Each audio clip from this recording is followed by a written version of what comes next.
அன்பான பிதாவே, அருமையான தெய்வமே, ஆண்டவரே, சகோதரிகளாக ஆண்டவரே நாங்கள் ஒன்று கூடி ஆராதிக்க ஆண்டவரே எங்களை கொண்டு வந்து சேர்த்ததற்காக நன்றி தகப்பனே. ஆண்டவரே, இப்படிப்பட்ட ஒரு ஸ்லாக்கியத்தை நீங்கள் எங்கள் வாழ்விலே ஆண்டவரே வாரம் வாரம் தருகிறீங்களே, அதற்காக நாங்கள் நன்றி செலுத்துகிறோம் தகப்பனே.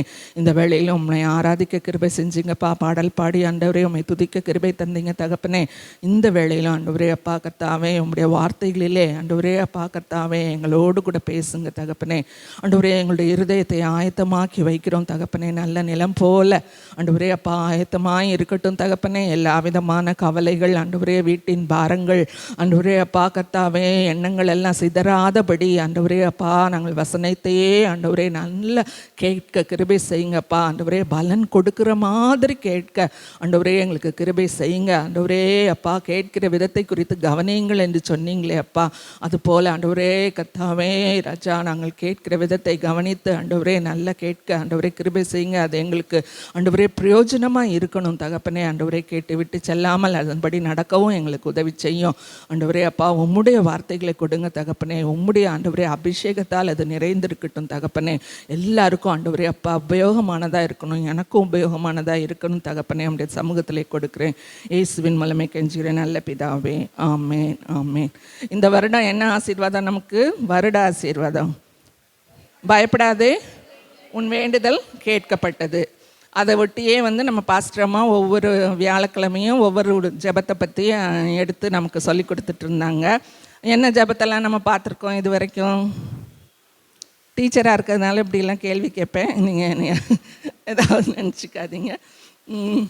என்ன ஜெபத்தெல்லாம் பற்றி நம்ம பார்த்துருக்கோம் இது வரைக்கும் இந்த வருஷத்தில்? எசேக்கியாவுடைய ஜெபம், ஆகாருடைய ஜெபம், எலியேசருடைய ஜெபம். மனசில் நினச்சி முடிக்கும் முன்னாலேயே ஆண்டவர் பதில் கொடுத்தாருன்னு அந்த ஜெபத்தையும் பார்த்தோம். அதனால் நான் இன்றைக்கும் அப்படி ஒரு ஜெபத்தை பார்க்கலான்னு நினைக்கிறேன். நீங்கள் வாஸ்த பகுதியிலேருந்து உங்களுக்கு அது தெரிஞ்சிருக்கும். யாருடைய ஜெபம்? அன்னாளின் ஜெபம். இன்றைக்கி அன்னாளின் ஜெபத்தை தான் நம்ம பார்க்க போகிறோம். 1 சாமுவேல் 1ஆவது அதிகாரத்தில் அது குறித்து சொல்லப்பட்டிருக்குது. இதுக்கு பேக்ரவுண்ட், அதாவது பின்புலம் பற்றி ஒரு 2 கொஞ்சம் நேரம் சொல்ல விரும்புகிறேன். ரொம்ப தியானித்துட்டு போக வேண்டாம். இது எப்போ நடக்குது அப்படின்னா, கர்த்தருடைய கூடாரம் சீலோவில் இருக்கும்போது, அதாவது ஆலயம்லாம் அப்போ கட்டப்படலை.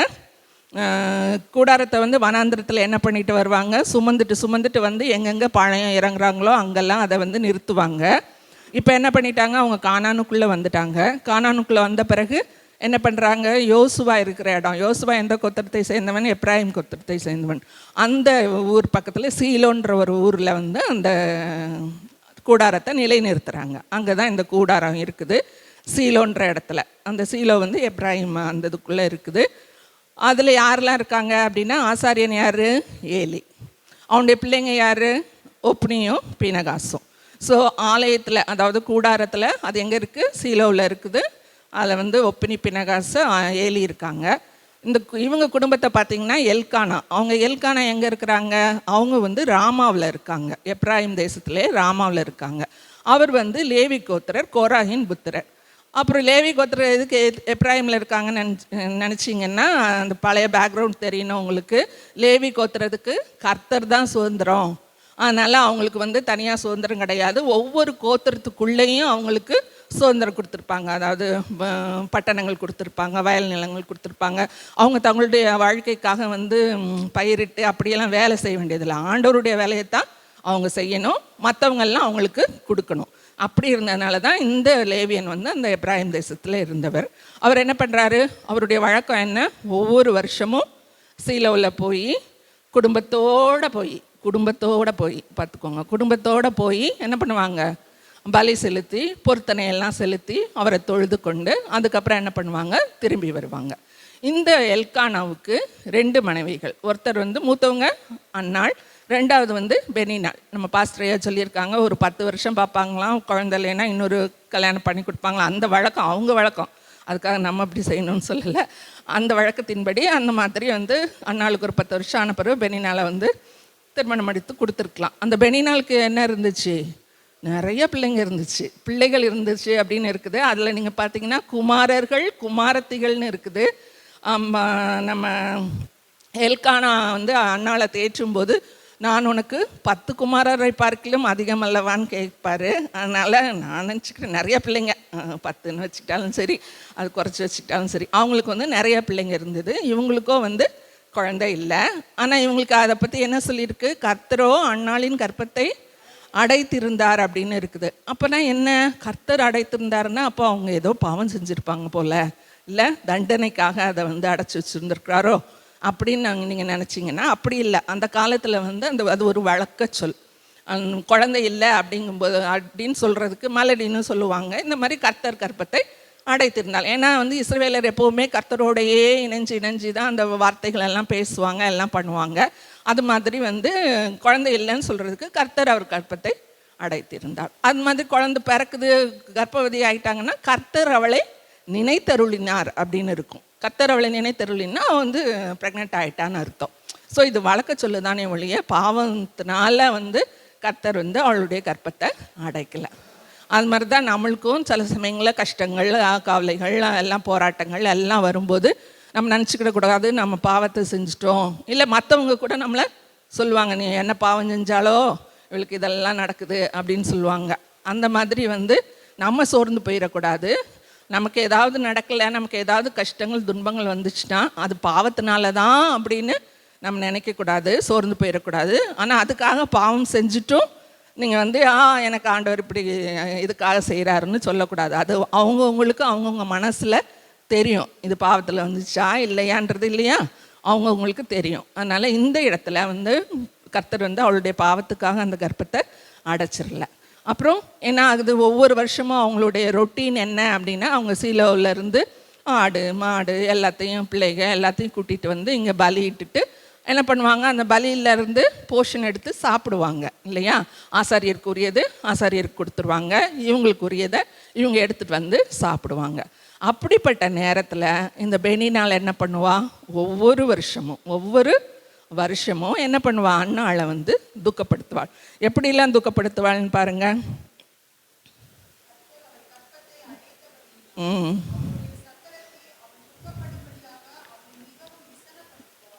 துக்கப்படுத்தும்படியாக விசனப்படுத்துவாள். அப்புறம் என்னென்னா அடுத்த வசனத்தில் அவளை மனமடிவாக்குவாள் அப்படின்னு இருக்குது. இந்த மூணையும் அவள் செய்வாள். அவளை என்ன பண்ணுவா, துக்கப்படுத்துவா, விசனப்படுத்துவா, மனமடிவாக்குவா. இது எல்லாமே வந்து ஒன்றா தெரிஞ்சாலும் ஒவ்வொன்றிலையும் கொஞ்சம் கொஞ்சம் வித்தியாசம் இருக்குது. ரொம்ப கஷ்டப்படுத்துகிறான்னு அதில் அர்த்தம் இல்லை, ரொம்ப விசாரப்படுத்திடுறா. அப்போது வந்து அது மாதிரி நம்மளுடைய வாழ்க்கையிலையும் வந்து இந்த மாதிரி விசாரப்படுத்தக்கூடிய காரியங்கள், கிளேசப்படுத்தக்கூடிய காரியங்கள், துக்கப்படுத்தக்கூடிய காரியங்கள் எத்தனையோ இருக்கும். இவளுக்கு வந்து அது வந்து குழந்தை இல்லாத ஒரு காரணம் இல்லை, நமக்கு வந்து என்னென்னமோ இருக்கலாம் இல்லையா. நம்ம வீட்டில் உள்ளவங்களுடைய பலவீனங்கள், சோர்வுகள், வியாதிகள், இல்லாட்டி வந்து நம்ம வேலை இல்லாமல் இருக்கிறது, இல்லை பொருளாதாரத்தில் கஷ்டம், இப்படி ஏகப்பட்ட வந்து காரணங்கள் இருக்குது. இந்த காரணங்களால நம்மளும் என்ன செஞ்சிடறோம், இந்த மாதிரி என்ன பண்ணுறோம், துக்கப்பட்டுடுறோம், விசாரப்பட்டுறோம், மனவடிவாயிடுறோம், எல்லாம் பண்ணுறோம். அவள் இதைப்படி செஞ்ச உடனே ஆனால் அதுக்கு என்ன பண்ணுவா, அவள் இவ்வளோத்தையும் செய்கிறா, இவன் என்ன பண்ணுவா, அதுக்கு அப்பொழுது அவள் சாப்பிடாமல் அழுது கொண்டிருப்பாள். புருஷனாகிய எல்கானா அவளை பார்த்து, அன்னாலே ஏன் அழுகிறாய், ஏன் சாப்பிடாதிருக்கிறாய், ஏன் சஞ்சலப்படுகிறாய், 10 குமாரரை பார்க்கிலும் நான் உனக்கு அதிகமல்லவா என்பான். அந்த மாதிரி உடனே இவ்வளவு செஞ்ச உடனே இவளுடைய ரியாக்ஷன் என்னவா இருக்குது, ஒரே அழுகதான். அழுது என்ன செய்ய போடா, சாப்பிடவும் மாட்டேங்கிறா, சாப்பிடாமல் அழுதுகிட்டே இருக்கிறா. அவள் ஹஸ்பண்ட் வந்து அவ்வளோ தூரம் தேற்றுறாரு, ஏம்மா இப்படி செய்கிற, நான் உனக்கு அதிகமல்லவா. இப்படி தேற்றக்கூடிய ஆட்கள் கிடைக்கிறதே வந்து கஷ்டம்தான் இல்லையா. சிலருக்கு வந்து இந்த குடுப்பனையெல்லாம் இருக்காது, இருந்தாலும் ஆண்டவர் நம்மளை தேற்றுவார். இவங்க தேற்றாட்டியும் ஆண்டவர் நம்மளை தேற்றுவார். இவள் வந்து அதனால் ஆறுதல் அடைஞ்சிடறாளா பாருங்க, இல்லை. என்ன பண்ணுவாவா, சாப்பிடாம அழுதுகிட்டு அப்புறம் அந்த பலி முறையெல்லாம் முடிஞ்சோடனே வீட்டுக்கு போயிடுவாங்க இல்லையா. இப்படி எவ்வளோ நாள் நடக்குது, வருஷந்தோறும் ஒவ்வொரு வருஷமும் இதே பேட்டர்ன் மாற்றிக்கிட்டே மாறி வருது.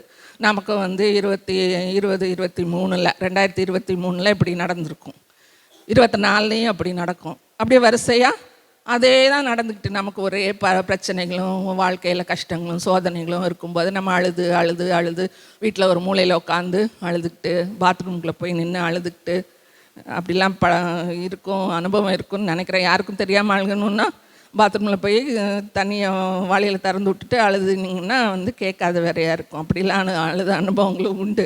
அப்படியெல்லாம் தான் நம்ம என்ன செஞ்சிட்ருக்கோம், அழுதுகிட்டே இருக்கோம். ஆனால் இந்த வருஷத்தில் ஒரு புதிய காரியம் நடக்குது. அது என்னன்னு பார்ப்போம். 2025 வச்சுக்குவோம். புதிய காரியம் ஒன்று நடக்குது. என்ன பண்ணுறா அவ? 9வது வசனத்தில், சீலோவிலே அவர்கள் புசித்து குடித்த பின்பு அந்நாள் எழுந்திருந்தாள். யார் புசிச்சு குடித்தாங்க? எல்லாம் கூட இருக்கிறவங்கெல்லாம், பெரினா அவங்க பிள்ளைங்க, எல்கானா எல்லாரும் வந்து சாப்பிட்டாச்சு, தண்ணி குடிச்சாச்சு, எல்லாம் பண்ணியாச்சு. இவன் என்ன பண்ணுறா? சாப்பிடாம அழுதுட்டு இருந்தவ என்ன செஞ்சிட்டா? எழுந்திருந்தா.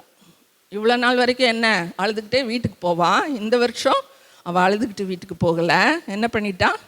எழுந்திருந்தாள். அதே மாதிரி நம்மளும் வந்து இந்த மாதிரி வீட்டில் அவங்க சொன்னது இவங்க சொன்னது, அந்த காரியம் இந்த காரியம் எல்லாத்துக்காகவும் அழுது துக்கப்பட்டு வேதனைப்பட்டு சாப்பிடாம கஷ்டப்பட்டுக்கிட்டு இருந்தோம்னா நம்ம இப்போ என்ன செய்யணும்?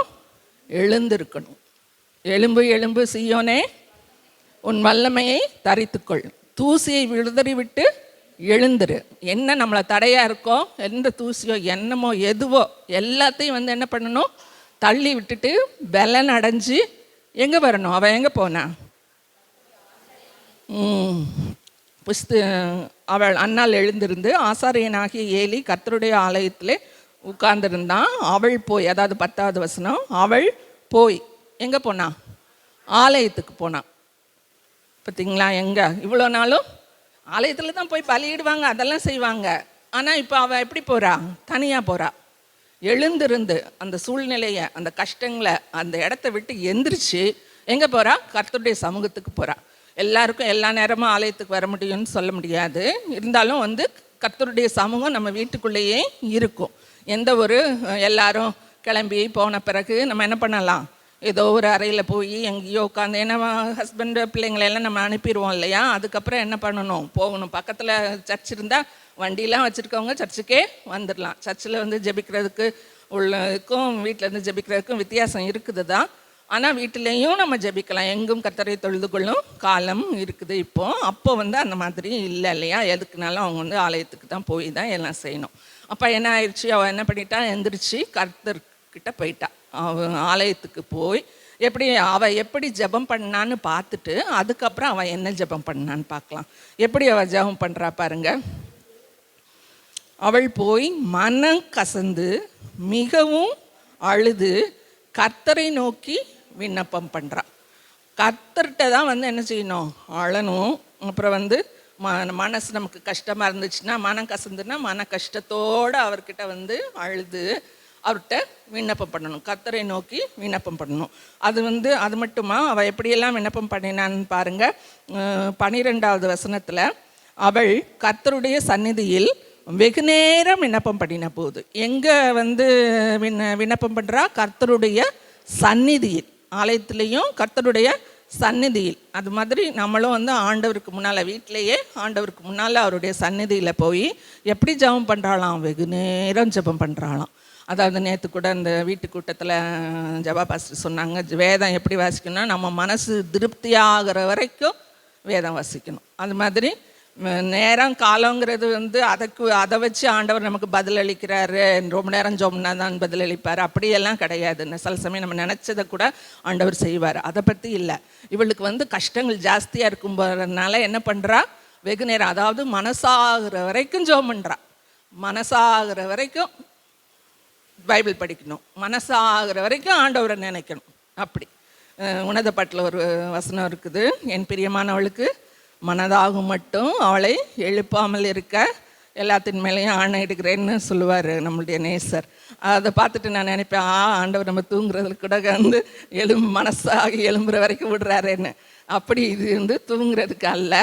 இது என்னென்னா நம்ம திருப்தி, அந்த வசனத்தில் ஒரு திருப்தி, அந்த ப்ரேயரில் ஒரு திருப்தி, நம்ம மனசில் இருக்கிறதெல்லாம் ஆண்டவர்கிட்ட கொட்டிட்டோம் அப்படின்ற அந்த ஃபீலிங்.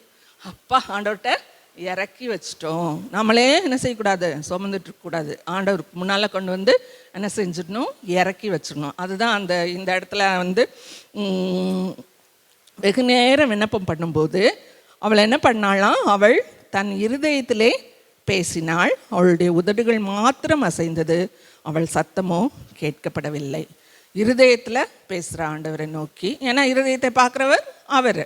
வார்த்தையில் சத்தம் போட்டு இப்போ ஜெபம் பண்ணால் தான் அவர் கேட்பாருன்னு இல்லை, நம்ம தனியாக இருக்கோம். அதுக்காக கூட எல்லோரும் சேர்ந்து ஜெபம் பண்ணும்போது அது நம்ம சத்தமாக ஜெபம் பண்ணணும். மற்றபடி அந்த வருத்தத்தின் மிகுதியில் பேசும்போது என்ன செய்கிறா, அவளுடைய இருதயத்திலேருந்து பேசினா உதடுகள் மாத்திரம் அசைந்தது. இந்த மாதிரி ஒவ்வொருத்தரும் நம்ம ஒரு மாதிரி ஏதாவது ஜெபம் பண்ணலாம். ஒரே மாதிரி தான் எப்பவும் ஜெபம் பண்ணணும்னு கிடையாது. நம்மளுடைய சிச்சுவேஷனுக்கு ஏற்ற மாதிரி நம்மளுடைய ஜெபங்களும் மாறும் இல்லையா. எப்படியோ ஆண்டவர்கிட்ட என்ன செஞ்சிடும், நம்ம இருதயத்தை ஊற்றிடணும். சில சமயம் என்ன பண்ணுவோம், நம்ம சில அதாவது இப்படி ஒரு வசனம் இருக்குது, அவர்கள் வாயினால் என்கிட்ட பேசுகிறாங்க ஆனால் இருதயமோ தூரமாக இருந்துச்சு.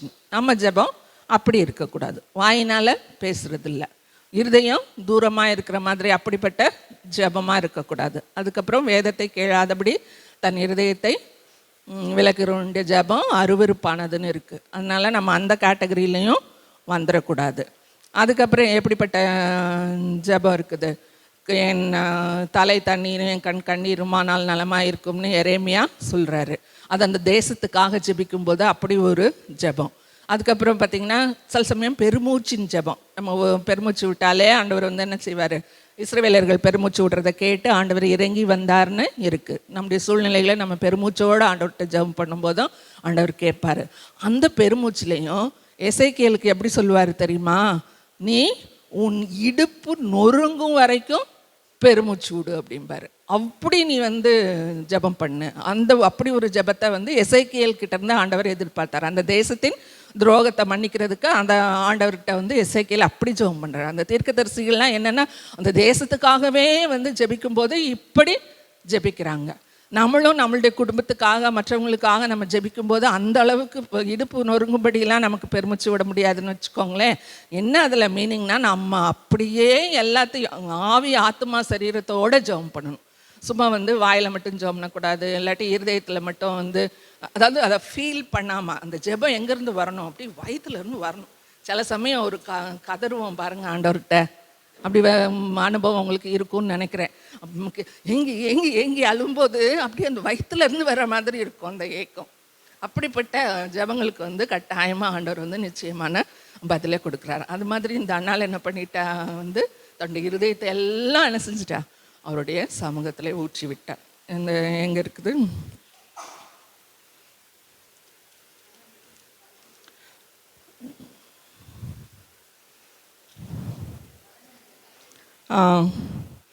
அதற்கு அண்ணால் பிரதியுத்தரமாக, அப்படியல்ல என் ஆண்டவனே, நான் மனக்கிலேசமுள்ள ஸ்திரீ, நான் திராட்சரசமாகிலும் மதுவாகிலும் குடிக்கவில்லை. நான் கர்த்தருடைய சந்நிதியில் என் இருதயத்தை ஊற்றிவிட்டேன். அதில் வேற என்னாச்சு, ஆசாரியன் அவளை தப்பாக நினச்சிக்கிறார் இல்லையா. ஆலயத்தில் இருக்கவங்களே என்ன பண்ணுறாங்க, தப்பாக நினச்சிக்கிறாங்க. என்ன இவ ஜெபம் பண்ணுறாளா இல்லை என்ன பண்ணுறா, என்னத்தை பண்ணுறாங்க அப்படின்ற மாதிரி சில சமயங்கள் நம்ம காதுபடவும் சொல்லுவாங்க, இல்லை நமக்கு பின்னாலேயும் சொல்லுவாங்க. அதையெல்லாம் பற்றி அவள் அதுக்காக ஆசாரியனோட கோச்சிக்கிட்டாளா, இல்லை என்ன சொல்கிறா, பவ்யமாக சொல்கிறா, இல்லை ஆண்டவரே நான் அப்படி இல்லை, நான் எதுவும் குடிக்கலை, ரொம்ப கிளேசமானவ, அதனால் என்ன செய்கிறேன், என் இருதயத்தை நான் ஊற்றிட்டேன்னு சொன்னோடனே உடனே ஆசாரியனை என்ன செஞ்சிடறாரு, அவளை ஆசீர்வதிச்சுட்டு அதுக்கப்புறம் என்ன செய்கிறா பாருங்க, அவள் போய் போஜனம் செய்து 18வது வசனத்தில் அவள்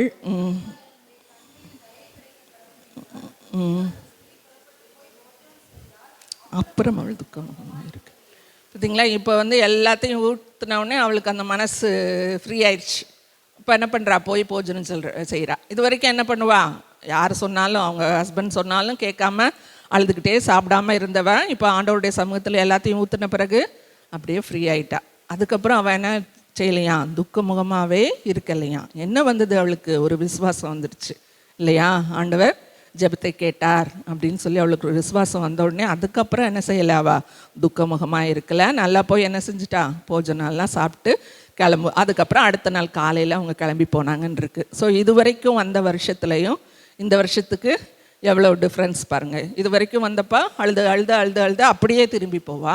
இந்த வருஷம் எழுந்து கர்த்தரிடத்தில் போய் மனம் கசந்து அழுது விண்ணப்பம் பண்ணி வெகு நேரம் விண்ணப்பம் பண்ணி அப்புறம் இருதயத்தை ஊற்றி விட்டு இவ்வளவும் செஞ்சு அதுக்கப்புறம் என்ன பண்ணிடுறான், நல்லா சாப்பிட்டு கிளம்பிடுறான். இந்த வருஷம் இப்படிப்பட்ட ஒரு வித்தியாசமான வருஷமாய் அவளுக்கு இருந்தது போல் நமக்கும் இருப்பதாக. ஆமேன். அதுக்கப்புறம் இப்போ நம்ம இதை மட்டும் பார்க்கலாம். அவளுடைய ஜெபத்தை பார்ப்போம். எப்படி ஜெபிச்சான்னு நம்ம இவ்வளோ நேரம் பார்த்தோம். அவளுடைய ஜெபம் 11வது வசனத்தில் இருக்குது. சேனைகளின் கர்த்தாவே. முதல்ல அட்ரஸ் பண்ணுறதே எப்படி, சேனைகளின் கர்த்தாவேன்னு ஆண்டவரை கூப்பிடுறா. அப்படின்னா என்ன, சேனைகளின் கர்த்தர் ஆண்டவர் என்பதை அவள் என்ன செஞ்சிருந்தா, அறிந்திருந்தாள். நம்மளும் எப்படி நம்ம வாழ்க்கையில் அறிஞ்சிருக்கோமோ அப்படித்தான் நம்ம ஆண்டவரை கூப்பிடுவோம் இல்லையா. ஆண்டவர் கூட அந்த பரமண்டல ஜபத்தில் என்ன சொல்லுவார், பரலோகத்தில் இருக்கிற எங்கள் பிதாவேன்னு கூப்பிட சொல்லுவார். அது மாதிரி நம்ம எப்படி ஆண்டவரை அறிஞ்சு வச்சுருக்கோமோ அது மாதிரி என்ன செய்யணும், ஆண்டவரை கூப்பிடணும். சேனைகளின் கர்த்தாவே. அந்த காலத்தில் இஸ்ரவேல் தேசத்தில் எல்லாம் என்ன இருக்கும், சேனைகள் இருக்கும் இல்லையா, இராணுவங்கள் இருக்கும். யாரும் எதிரிகள் வரும்போது இந்த இராணுவங்கள் என்ன செய்யும், அவங்களுக்கு எதிராக போகும். அப்படி எதிராக போகும்போது நான் என்ன பண்ணுவாங்க, இஸ்ரவேலர் என்ன செய்வாங்க, ஆண்டவரை துணைக்கு கூப்பிடுவாங்க. சரியான ஆசாரியர்கள் சரியான ராஜாக்கள் எல்லாம் இருக்கும்போது அதுதான் அவங்களுக்கு வழக்கம். யுத்தத்துக்கு போகணுன்னால என்ன பண்ணுவாங்க, ஆண்டவர்கிட்ட கூப்பிடுவாங்க. அதனால தான் என்னது, சேனைகளின், சேனைனா என்ன, நல்ல வீரர்களை சேர்ந்த அந்த சேனை, அந்த சேனைகளின் கர்த்தாவே. அப்போ எவ்வளவு பராக்கிரமர் உள்ளவர்ல. தனி மனுஷனோட சேனையின் கர்த்தராக இருந்தால் எப்படி, ஒரு பெரிய இது லெவல் இல்லையா, எல்லாருக்கும் மேலானவர், அவ்வளோ பராக்கிரமம் உள்ளவர். அந்த சேனையை மொத்தமாக சேர்த்து எவ்வளோ பலமோ அதையும் விட பலமான ஆண்டவர். அதனால் சேனைகளின் கர்த்தாவே அப்படின்னு கூப்பிட்றா. நம்மளும் எல்லாத்தையும் விட ஆண்டவர் உயர்ந்தவர்.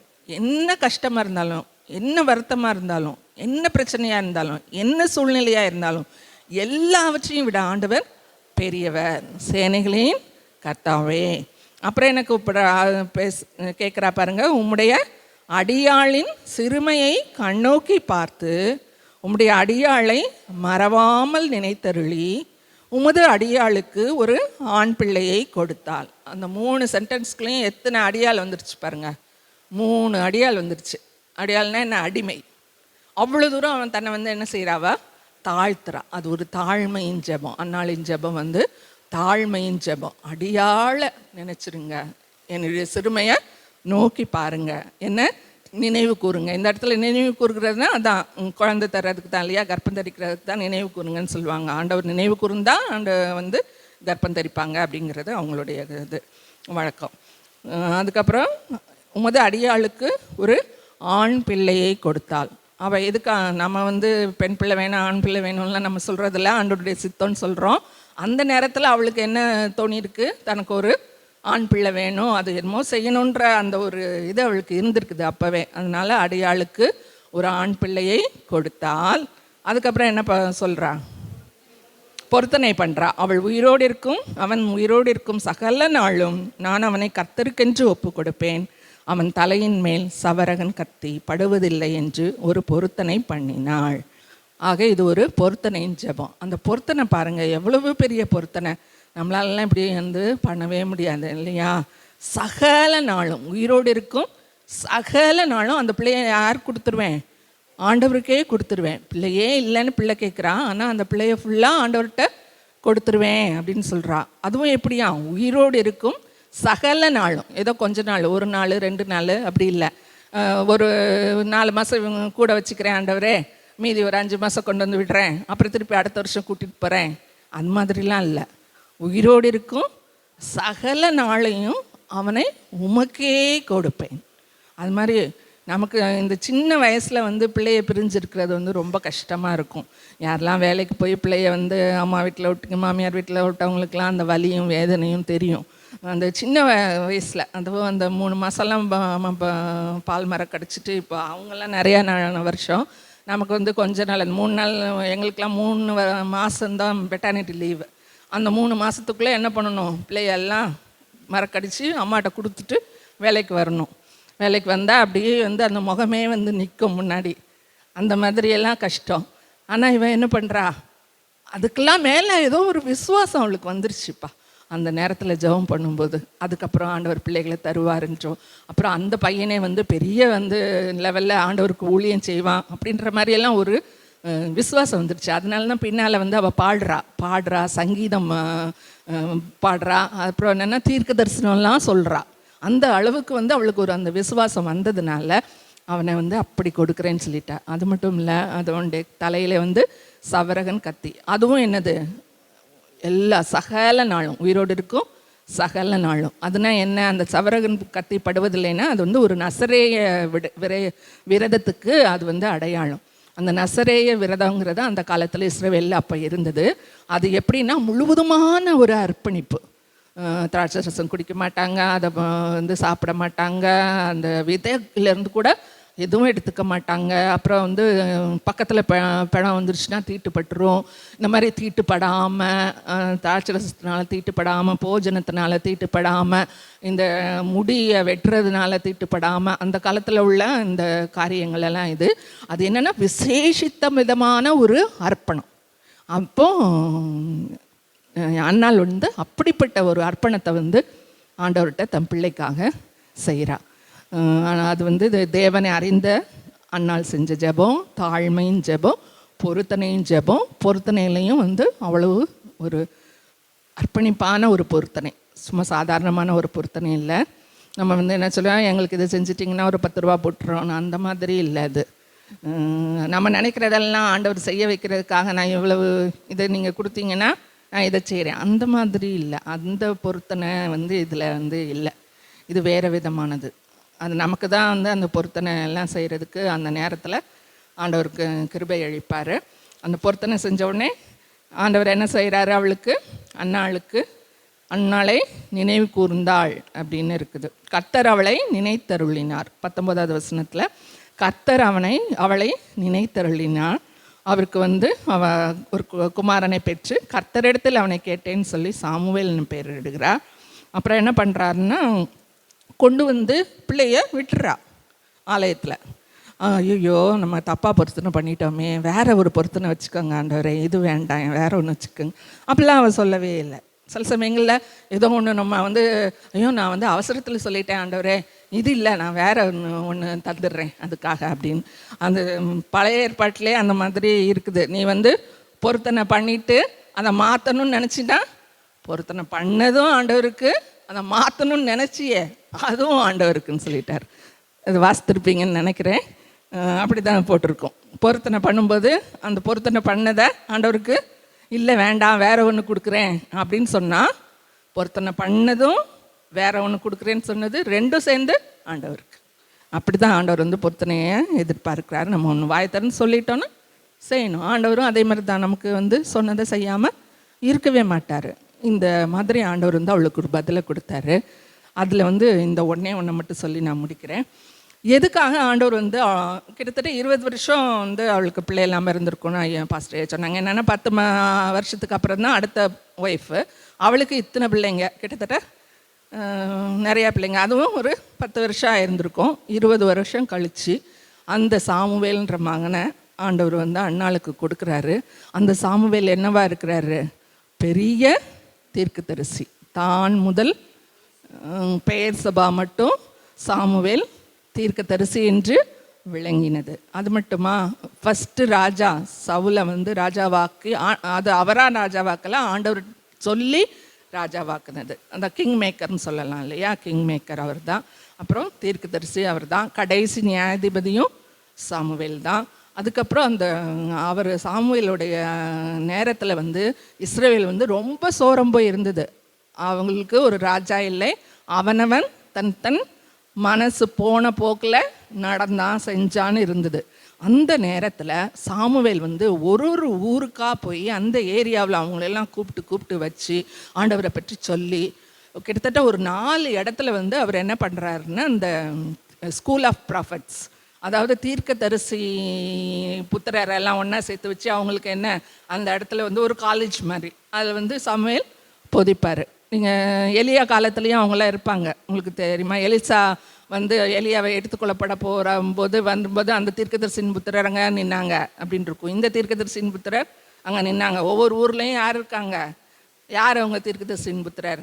அந்த ஸ்கூல் ஆஃப் ப்ராப்பர்ட்ஸில் இருக்க ஸ்டூடெண்ட்ஸ். அந்த ஸ்டூடெண்ட்ஸுக்கு யார் வந்து பிரின்சிபல்? சாமுவேல் தான். ஒரு இடத்துல நீங்கள் இருக்க தீர்க்கதரிசிகளின் தலைவனாக சாமுவேல் நிற்கிறதை கண்டான் அப்படின்னு ஒரு வசனம். சவுல் போகும்போது எல்லாரும் தீர்க்கதரிசனம் சொல்லிட்டு இருப்பாங்கல்ல, அதில் சாமுவேல் தலைவனாய் நின்றான்னு இருக்குது. அதனால் இதுக்கெல்லாம் அவர் தான் தலைவர். அவர் வந்து சும்மா ஒரு இடத்துல வீட்டில் ராமாவிலேயே வீட்டில் இருந்து தூங்கிட்டு இல்லை. இந்த மாதிரி போய் ஒவ்வொரு இடத்துலையும் ஆண்டவரை பற்றி சொல்லி அவங்களெல்லாம் வந்து கர்த்தரிடத்துக்கு இழுப்பார். அதனால தான் வந்து அப்புறம் ஜனங்களும் ராஜா வேணும்னு யார்கிட்ட கேட்பாங்க? சாமுவேல்கிட்ட தான் வந்து கேட்பாங்க. அவங்களாம் வந்து எதுவும் செய்யலை. அந்த மாதிரி ஒரு பெரிய பொசிஷன் அந்த தீர்க்க தரிசனத்தில் சொல்லும்போது கூட அவரை பெரியோருக்கு மத்தியில் உட்கார வைப்பார்னு அண்ணாள் தீர்க்க தரிசனம் சொல்கிறாங்க.